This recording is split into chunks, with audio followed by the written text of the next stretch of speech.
I'm grabbing data out of the instructor table and the teachers table at the same time, I would represent that in relational algebra as the selection operator. But the select in SQL is actually saying which column names to grab the data out from, and we were talking about how the star is the wildcard character, so it's going to grab the data from all of the columns out of these two tables. And the last bit of confusion that the author threw at us on this slide here is that he put those two tables with a comma between them. What does that even mean? I often call that a comma join. We're apparently joining those two tables together. What does join mean again in databases? Let me just maximize this screen here.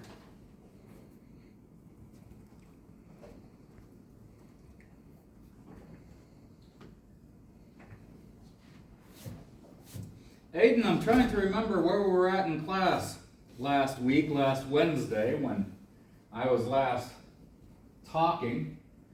Do you remember what select star from instructor, comma, teaches does? I guess the line above is trying to tell us what relational algebra operation is actually happening here. I've forgotten all of my relational algebra. I have no idea what this statement is going to do. Star means all, right? Select everything, yep. Star means all. Everything from the instructor table under teaches. Under teaches? Yeah, no, those are both tables. That's two tables right there. So does the Cartesian product what you said?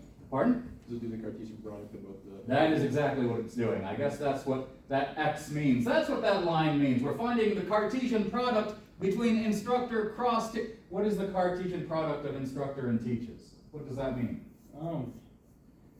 Well, everything from one row combined with everything in the other row of the table, so it like multiplies the total number of items of each table, and that's how big it's going to be. Okay, so if you're telling me that I have X rows in instructor and Y rows in teaches, you're telling me the Cartesian product of those two tables is going to be how many rows? The X, Y, right? X times Y, right? Because X rows will be combined with the first of the Y rows, and X rows will be combined with the second of the Y rows, and X rows will be combined with the third of the Y rows. And so yeah, we're basically talking about gluing these two tables side by side, and a Cartesian product basically gets every combination of every row in one table with every row in another table.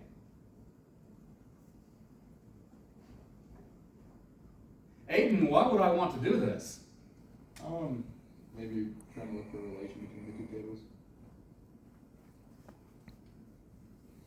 How would I find a relation between the two tables? I mean, once they're both added together, you know, everything's there, right? So you Yeah. can compare everything from one table to anything on the other table. So. Yeah, usually when we do have a relationship between two tables, when we have a line drawn between two tables in our schema diagram there, it means that there are common values from one table that are stored in the other table, and that is what defines those relationships. And by gluing all these, seeing every combination of every row from one table with every row in another table, you're going to see that the rows that have the same value on the two fields that are being, that have that line drawn between them, that have a relationship between them, those are the rows that we want to keep. And so what Cartesian product gives us is way too much data that 95% of it is not what we want. But we're looking for the 5% where both tables have a similar value, which means those two rows should be together for some reason. In fact, if we're looking that's me. If we're looking at the data common between the instructor table and the teaches table, then what the rows with common data will have, probably the teaches, I mean, if we had our schema diagrams in front of us, we could just look at them and we would see what the common information is. But I bet the common information between these two tables is the teacher ID.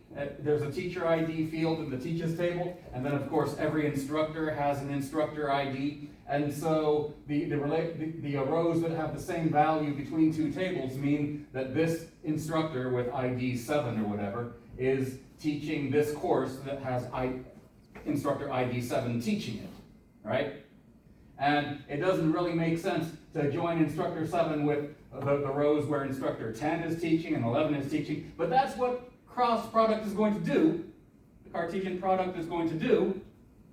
It's just that once the database has every row matched with every row, it's going to filter out all the rows where the values don't match between the two tables, and you'll just be left with the relationships. The instructor 7 with instructor 7 classes, instructor 10 with instructor 10 teaches rows, etc.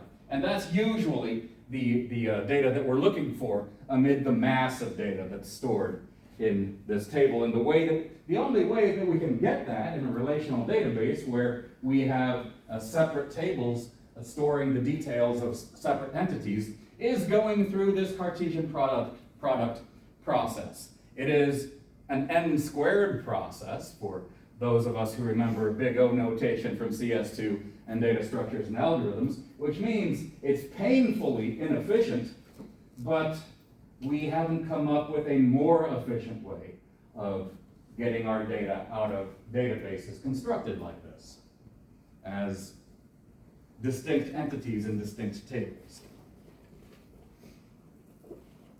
Is that where we were at the end of Wednesday class, Mr. Kapiski? I think so. So we have seen in previous lectures, the author has given us, if you're looking in the very expensive book that I asked you to buy for this class, you can see the contents of the instructor table and the teachers table. We've seen some snapshots of that in my prior presentations. And so if we were to get a snapshot of, I don't know, the first 10 or 20 rows of this monster comma-joined cross-product table thing here, it would look like this, where we have a snapshot of the first 5 rows of instructor, the first 5 rows of teaches, and then we see how this table is basically built by gluing every row in teaches to the end of the 10101 row from instructor, and then after every row from teaches has been glued to that first row, then all of the rows and teaches will now be combined with the Wu row, and then the Mozart row, and then the Einstein row. And that's what this table is. All the Srinivasan rows first, followed by all the Wus, followed by all the Mozarts. This is the big, massively time-consuming table that results from the cross. What did I call this operation? The Cartesian product. Cross product is some other mathematical term. Of joining two tables together. And that's what commas do in basic SQL. A comma is basically the SQL keyword for cross product. Most of the time, if you're reading some SQL, you're probably not going to want the result of the Cartesian product. I just said cross product again. You're not going to want the result of that Cartesian product because it's more data than you need, and you really only want 5% of all of these rows. You only want the rows where the instructor ID is the same as the teacher's ID. This row where Srinivasan is being joined with this course being taught by instructor 12.12.1, that's useless information right there. As is this one, as is this one. But whereas Wu here, instructor 12.12.1, doesn't need to be matched with Srinivasan's courses here, but this is the row that makes sense for Wu. So when the filtering happens, all of these rows will be thrown out of Wu's group here, and then all of these rows will be thrown out of Srinivasan's group, because really the only rows that matter to hold on to is the rows where these values match. The relationship is between teachers.id and instructor.id. That's where the line is drawn on your database schema in front of you. Right?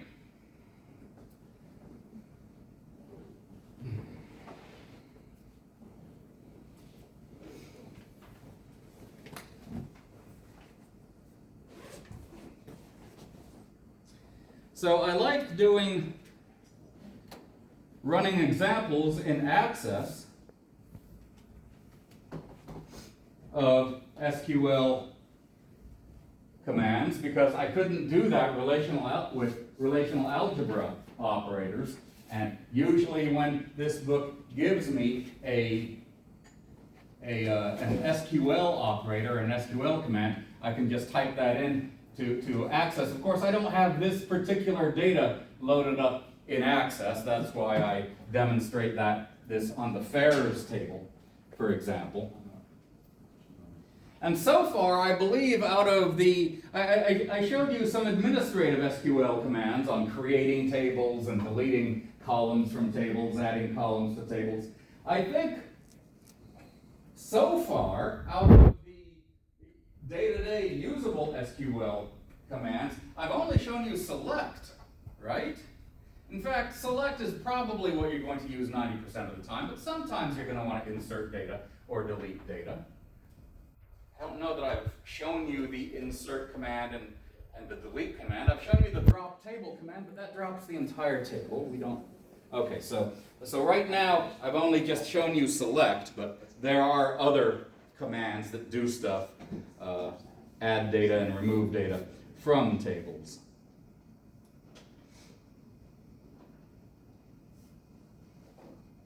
But one thing that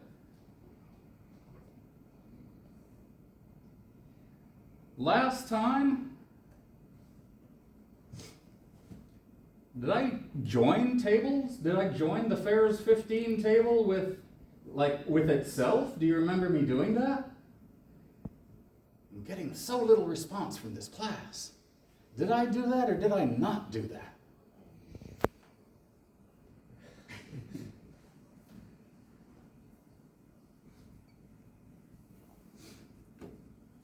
All right.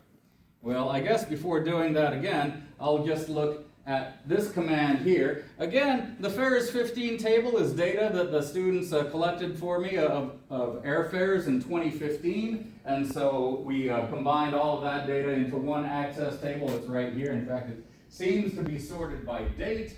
And so, and mostly, I may have limited them to only 3 flights. A couple of Delta flights and whatever SY is, Spirit Airlines or something. And so this is the data that we ended up with. And so what if I wanted to look for the cheap flights in this data set? Did I tell you about the where clause yet? I believe I talked about the where clause on Wednesday. That's when we want to put a predicate on the selection operator in relational algebra, we only want to select those rows where some value is less than some threshold value. So maybe I'm seeing flights for $437, $405, $340, $272, whatever. Maybe a cheap flight for whatever these flights are that we're tracking here is a flight that's less than $300, say. Maybe I just want to filter out all of these expensive flights and just look at these cheap flights. And so the way to ask that question in SQL is select all of the data from this fares 15 table, where the fare is, I have greater than 300 there, but let's look at less than 300.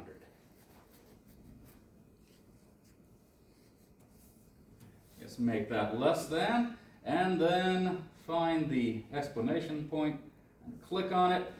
And whereas before I had several thousand rows of data, now I only have 382 rows of data, is what it tells me down here at the bottom. I'm looking at the first of 382 rows of data.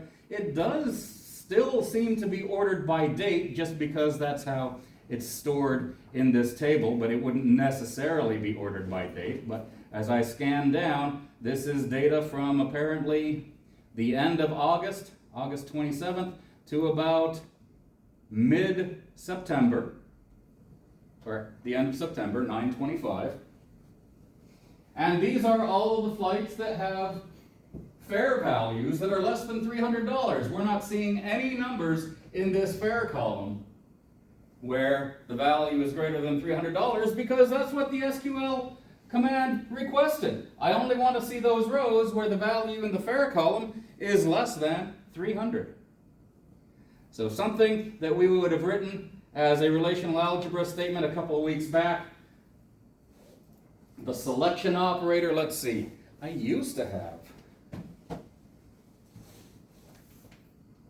all kinds of markers in my pocket that I'd stolen from this class. What did I do with them? I didn't take them out. I did. I put them over there. But if I were to represent this SQL statement that I just executed as a relational algebra statement, just, to make Tyler feel like he's still part of the class, I would be selecting from the fares 15 table, and the predicate is only those rows where fare is less than $300. And that's what gave me this result here.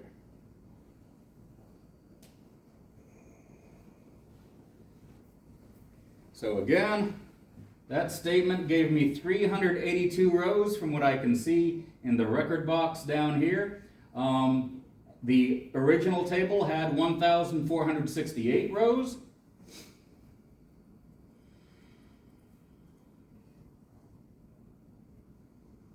What's next here that I have on this sheet?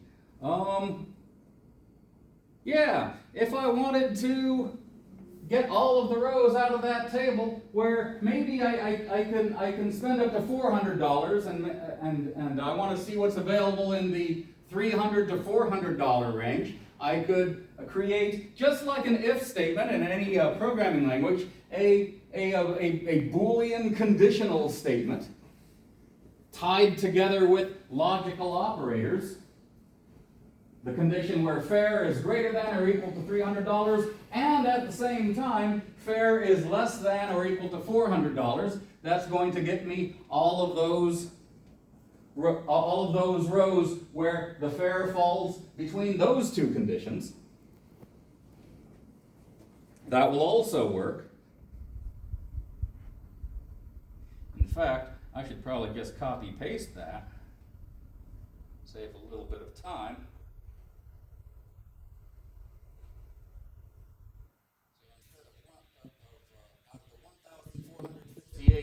Rows here instead of these 382, I guess we're going to end up with the rows that match these conditionals.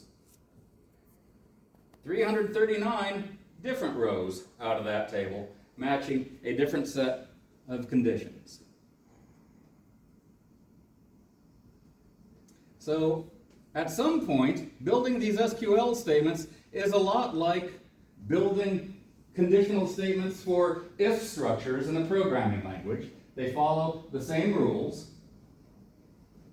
If we want to see where the expensive flights are, maybe fares greater than $500 is expensive flights in this data set. Greater than 500. That's what I need to remember. Let's see. Right now, I'm getting a whole bunch of, it's all Delta flights in this previous data set. I think that SY airline was one of those budget airlines that tend to have cheaper flights. I have no SY data in this set, I'm realizing, when I'm looking at my return airline or even departure airline. They're all DLs in these. In fact, they're all the same flight. They're all departure flight 5718 and return 5773. For that matter, let me scan down to the bottom of that table, but it seems like probably in that data set that I collect, oh, there's a couple, 1,084s. Oh, this one is going out, and then the same plane is coming back. It's 1,084 in both directions. All right, so we have a little bit of variety in the return values of that query. And so let me just go back to the SQL view and just look for fair values that are greater than $500, for example.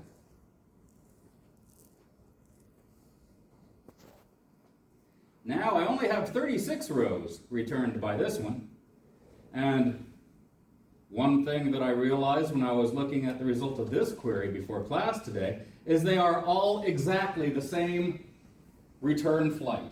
They are all the flight where we leave Minneapolis on flight Delta 5718 and we return to Minneapolis on flight Delta 5773.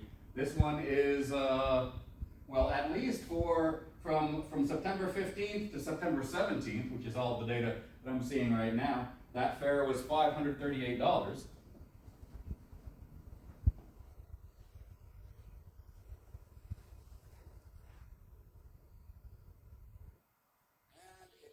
To $548 in the latter days of September. There's a whole bunch of missing data between September 18th here and September 25th.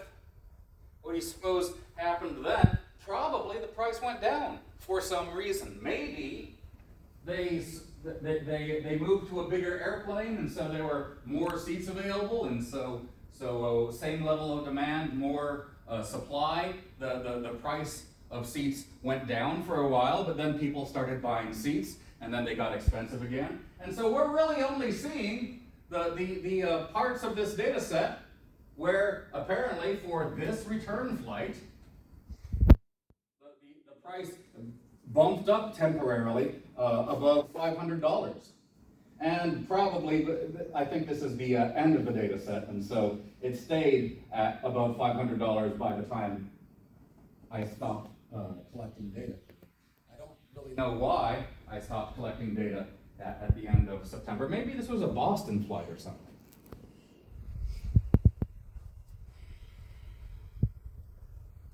So one thing that strikes me about this is I'm just tracking one flight here over multiple periods of time. It's kind of interesting. Departure flight number 5718. How would I change this query to only grab data from the fares 15 table where the departure flight number was 5718? What would you say, Sam? How do I need to change this? So you want to select from the what fares daily table? From the fares 15 table, yep. Okay. From this table here that has a bunch of different flights in it, with different numbers, but now that I've located apparently the most expensive flight in the data set, Okay. now I just want to know all of its values, even on those days when it wasn't above $500.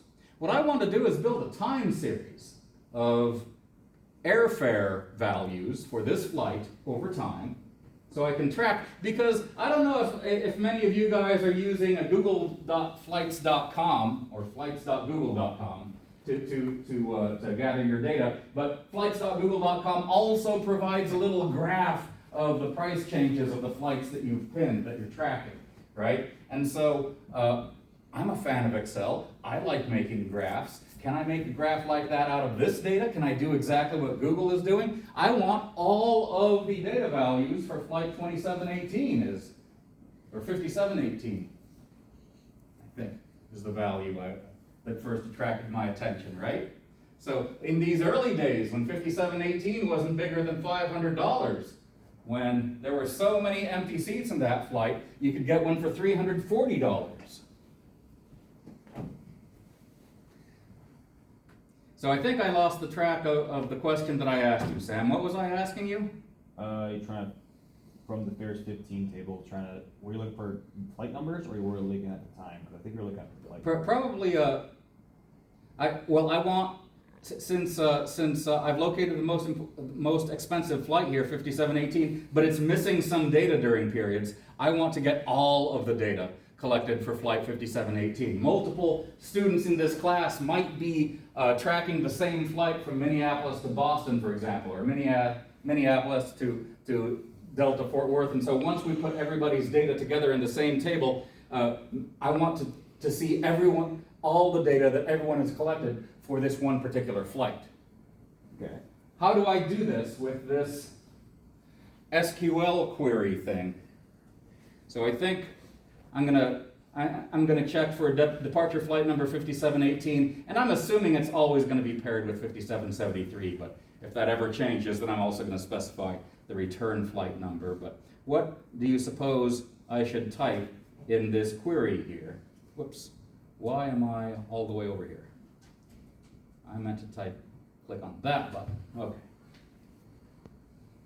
If I wanna get all the fares for fare values over time for flight 5718, how should I change my predicate? I think that's where I need to focus my efforts.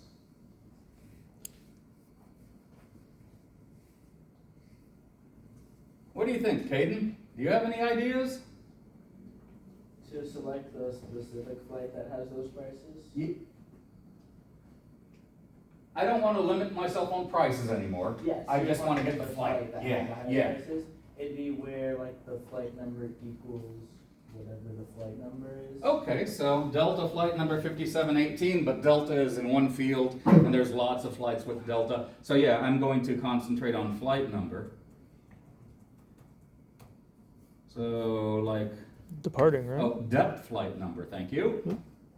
I'm glad they give me a little drop down here. And it turns out that capital L, lowercase l, they're both going to refer to the same column because SQL doesn't care about capitalization, really. So the plot is equal to, what was the number, 5718? Yes? Yeah.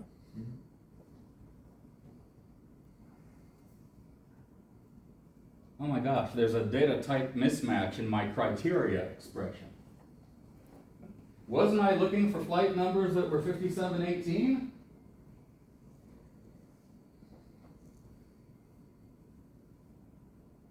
And I made this mistake on purpose. What did you say, Aiden? Sort of the string. Is it? I'm not storing my flight numbers as integers. I'm storing them as varchars.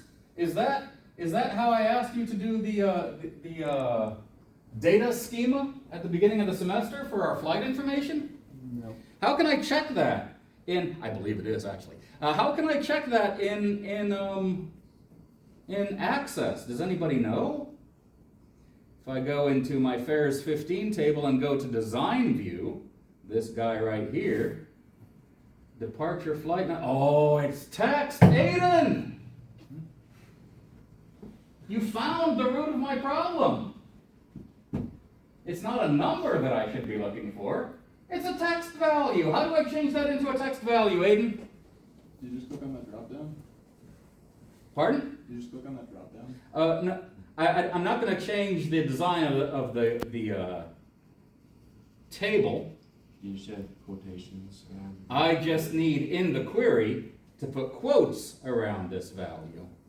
Because I assumed it would be an integer, but it's not an integer, as Aiden pointed out. It's a string.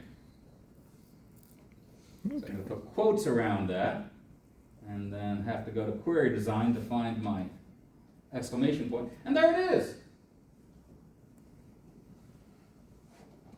And again, all of this data is coming out in order just because that's how it's saved in the data set. One of the things that I may not get to today, but we'll probably talk about later in the week, is another command that I'm just going to give to you right now. It's not necessary to use right now, but if you guys are as anal retentive as me, there is another keyword section in SQL statements that tell you how to order your data, and I want to order my data by, I'm just going to choose combined date and time, CDT, that's that first column, and when I run this, I don't think it's going to change the data at all, but the data set at all. I think it was already in this order, but should this data set have been out of order, this SQL statement will return this data set in this particular order every single time. What is this data set return? These 367 rows returned from this data set? What does this represent? What can I do with this data, Hayden? What was I going to do with this data? You can look at the history of the flight that had the higher prices. Yeah, how can I visually render the history of flight prices for flight 5718 with return of Delta flight 5773? A graph or something? A graph in Excel. And I mean, this already kind of looks like an Excel sheet here, and luckily all of the applications in the Microsoft Office suite talk to each other relatively easily. And so what I'm going to do is I'm just going to click on this square up here to select everything. I'm going to hit Control-C. I'm going to open up my favorite Office application in the whole entire world.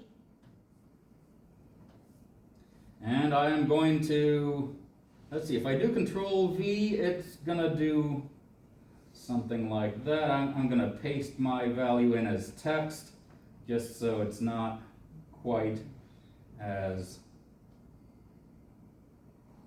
annoying. And I probably don't care about the date and time fields since they are already represented in the CDT field. I don't need this row. I'm just going to delete that. Boom. And for now, I'm just going to remove the flight numbers and names because they're all, it's the same combination flight. Everybody has been tracking outbound flight Delta 5718 and returning flight Delta 5773. And basically, these are just all fare values that are taken at different dates and times.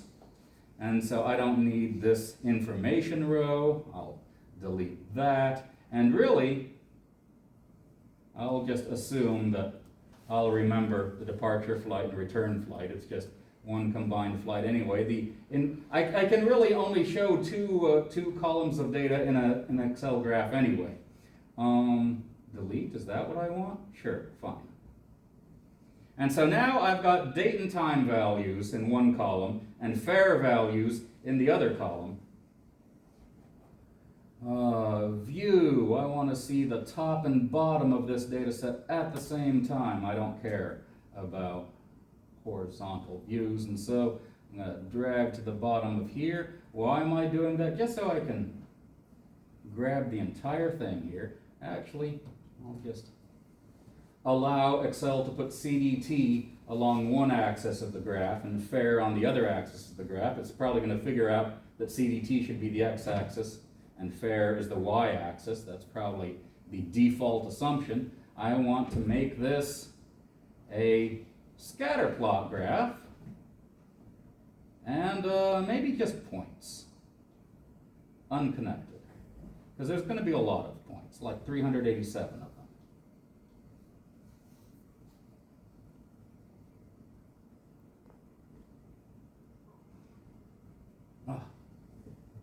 Why is it not letting me grab that guy? Why? Oh.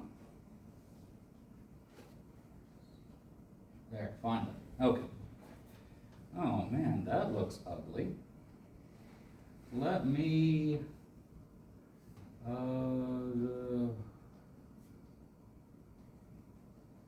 change chart type, move chart. Is that what I want? Probably. I want this to be in its own sheet called Chart 1. Sure, fine, boom. And that at least made this guy a little bit more readable. If I'm going to turn this in for an assignment, maybe I want to make the text bigger. make it bold, make this text bigger, make it bold. All right. Maybe I give this a better title or something, but I can always make this bold, more legible, make it bigger. Okay, what is going on with my fares here? According to this graph, are we happy that, why does it only select some of them? Okay, whatever. Would connecting these dots with lines make any difference in the understandability of this data? Maybe a little bit. It's your choice. When I start giving you assignments where you need to graph data that you've gotten out of databases, you might prefer to put lines between the points. I won't take off. It's whatever is prettiest, whatever is most legible to you guys. But what does this data series seem to be telling us? It's telling us about airfares for this one round trip flight between August 24th, 2015 midnight and September 28th, 2015 midnight. Those are the maximum extents of this graph. And what has been happening to the return fare price of this flight over that time? In general, it's been trending upwards. We can say that. We can also see days when the price spiked, it went up, and then it came back down. It's hard for us to determine why that happened, but that happened. If we were unlucky enough to search for fares on this at this particular point in time, and we had to buy the ticket that day, then we would have paid more than everybody else who bought that same ticket during that week. But we could have been lucky and actually searched for that fare at this time, because sometimes the price drops for whatever reason. But in general, it seems like when the price did change, at least change permanently, it tended to go up. And so it seems like if we had lines connecting these dots, there would probably be a line here, so it went up by a little bit, and then it went up to another level, and it basically stayed at that level for the rest of the snapshot that we have access to in this data set. And this is actually, the reason I demoed this is actually what I'm going to be asking you to do with your airfare data and with other data sets that I give you over the remaining weeks of this semester. I'm ready to transition over more to giving you a data set and access and say, okay, use SQL to gather information about this thing or that thing and graph it for me and explain what that graph is saying about the data.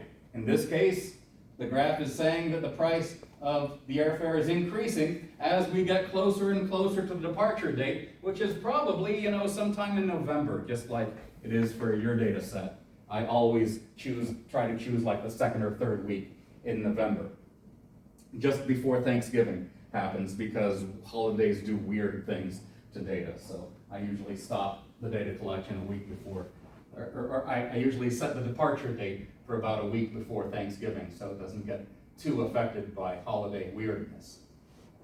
And then I don't know what's going on between Thanksgiving and Christmas, so don't even want to go into that region. This makes sense? What SQL is going to allow us to do is focus in on data that's of particular importance to us and visualize it somehow, usually in the form of an Excel graph. We can use lines or not if they enhance our understanding. If you think that they will enhance the understanding of whoever is reading your report, this is the sort of thing that you're going to be doing as database programmers in your jobs in the future, is generating reports for your bosses and saying, well, according to our numbers, we lost customers in March, but we gained customers in April, and we think that maybe because we advertised this sale online in March, all of these people who saw that advertisement joined in April, and so that's why we see the gain of customers there, where before we were losing customers. This all of this information that managers use to make their decisions in companies generally comes from historical data that has been collected in that company's data sets. And generally, companies are tracking dozens of different data series at the same time, just like we're tracking, between all of us here, dozens of different flights between Minneapolis and Dallas-Fort Worth and Boston and New York. And so we need one way to just filter out all of the data that's not relevant to us and just focus in on some of the data. Maybe we want to look at all of the New York flights just to make sure, just to see if they're all moving up and down at the same time. Maybe all of the flights that land in New York are following, some sort of New York rules, some sort of New York influence.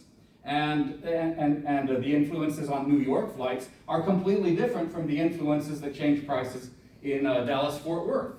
That would make sense. The weather is probably different in those two locations. If out of the 3 locations I'm having you track airfares in, I would if any of these flight fare changes were related, I would expect that those would happen between New York City and Boston, say, because they're sort of in the same region of the country. If there is a big hurricane or something, I would expect those two would be affected at the same time and not necessarily New York City and Dallas-Fort Worth, for example.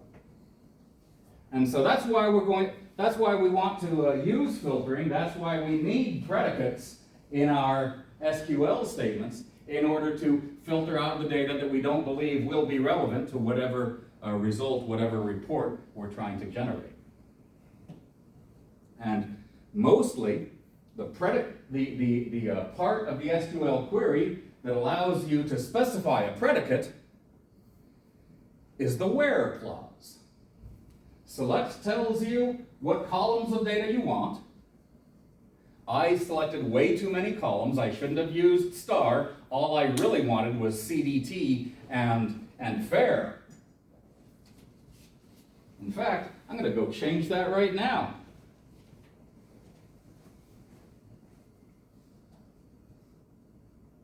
I could have gotten that same information without having to worry about deleting quite so many columns. If I hadn't used star here, if I had just said CDT, comma, and fare, it would only have chosen those 2 rows, those 2 columns. Let me just test that out to be sure I'm not lying to you. And it's not showing me what the flight numbers, what the departure flight number and return flight numbers are. It's not showing me in my output, but I do know from looking at the SQL query that the only rows that I'm displaying in my result set are the rows where departure flight number is 5718, and I'm assuming that 5718 is only paired with that return flight number. And so I don't need to see departure flight number and return flight number in my result set because it's already kind of specified already. Everything else is being filtered out by that where clause there. I mean, maybe just to be sure, I can say dep flight number and ret flight number.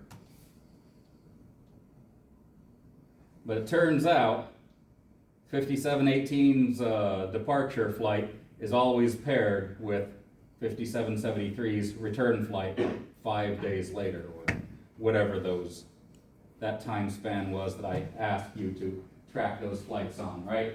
We're staying in Dallas-Fort Worth for like 5 days. And same thing for New York City and same thing for Boston. The parameters of our return flight are the same for all 3 destinations, right?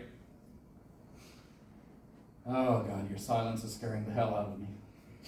No, we get it. Your return flights aren't leaving and returning the same day, right? Because I only asked you to store the date that you checked the fare on that return flight, but the assumption was all of these flights are leaving on the same day and returning the same day, and we're trying to track the differences between them. And now we see that we can just focus in on a couple of columns of these result sets, and we can generate a graph out of it, a time series that actually gives us some information about the progress of how these fares are changing. Right now I'm looking at these fares and I feel like it's always 340, right? That's all I'm seeing, but it's only because I'm seeing the first 25 rows of these 367. When I actually plot the XY coordinates of these points, this date and on the x-axis and this value on the y-axis, we can actually see that over time, there's a lot of points at 340, but then they start going up for whatever reason, probably because the airplane is filling up, is usually the reason why airplane tickets go up in price. And it sort of makes sense as you get closer to departure date, sometime in November, mid-November, that the plane is probably filling up over time. More and more people are buying tickets for that same flight, driving up the price. Make sense? So that's basically the select operator in SQL, the select command. It's composed of multiple clauses. The select clause, the columns that we want. The from clause, the tables that we're drawing from. The where clause, the conditions on which we will grab a row or not. And then what I just threw in today as extra credit is the order clause to make sure that we see the data in order, because we wouldn't want this data to be in random order when we make a graph out of it. We wouldn't be able to tell that over time it's increasing. It would just look, if we had some early fares at the end of the graph and some early fares at the beginning of the graph, it would just kind of look random. It's jumping up and down the entire time, we would think. But we have to make sure that if we're building a time series, if we're paying attention to time, that our numbers, our points, will be ordered by time. And then we can see what happened historically with that particular return flight that we were tracking. Okay. All right, well, I think on Wednesday, when you come back, I'm going to shift gears temporarily and stop talking about SQL and actually drop a midterm project on you. Just give you an access database and talk about something that happened in northern Minnesota in 2011 and ask you to extract like wind speeds from a weather database and tell me what was going on in the Bemidji area and maybe Park Rapids area wind-wise and what conclusions we can draw from that sort of thing. All right. Thank you very much for your attention. I will see you guys back here on Wednesday. Okay.